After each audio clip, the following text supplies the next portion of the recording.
Jimmy Magee, a well-known Irish journalist, will receive the Alive in Sports Award here in Abu Dhabi at the Sport Media Pearl Awards. Jimmy, can you remember the most important moment in your sports journalism career? The most important moment is difficult. I think every moment's important because one leads on to another.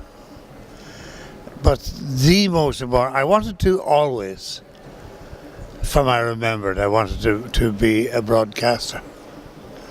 Very difficult to get a job as a broadcaster when there are no jobs. And then a new program started in Ireland, essentially for young people. And I phoned the guy who did the program and asked for an audition. And he said, "Can you come in on Tuesday?" And on Tuesday I went into the station, did a little interview type thing. And on Thursday the guy phoned me and he said, "That was very good for a new boy. Would you like to do a game for us on Saturday?" And I did. And I've been doing it ever since. And that was May 1956. So that must be the most important. And what was your most emotional moment? I think when somebody from Ireland that you know wins a big medal.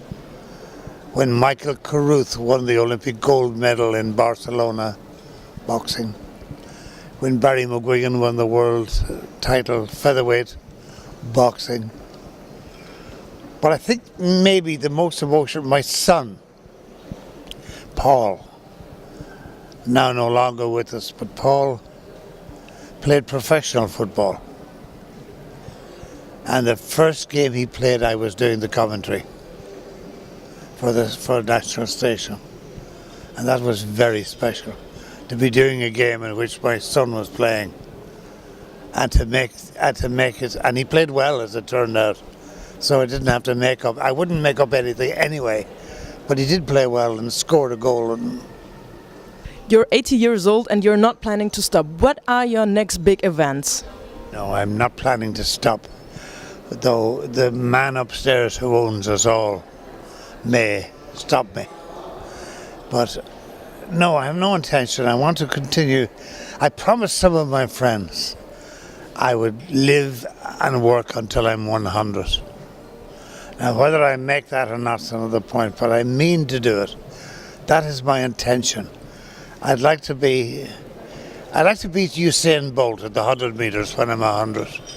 And he'd say, "Oh, my leg is sore, Jimmy." And I said, "I'm not sore. I'm just passing him at just the finish line." What a dreamer. Next big event, I hope, Rio, in the summer of 2016. The Olympic Games, which, if I make it, if I do, will be my 15th Olympic Games. That's a lot of games. And not once did I have to train. No training, no running, no weightlifting, nothing. Because all I had to do was talk. It was bloody wonderful. What does this award mean to you? Well, these awards mean a lot to me because I don't know much about them. So when it all happens, then I will know a lot more.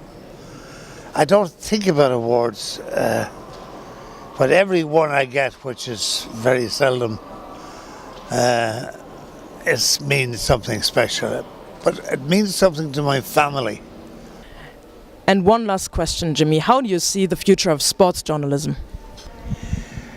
Some people think that the whole sports media thing may be in danger. It possibly will change, but I don't think it will ever be in danger. Danger, yes, you may have to put up traffic lights, but not really. People still want to read about, funny thing, people like to read about the game they've been at. You go to a game, you know who won it, you know who scored, and yet you want to read the paper the next day to see who scored and who played well. That will never change so long as human beings go to sport and they keep going. And there's new sports all the time, new sports. People go to new things. So is it on the way out? No, I don't think so.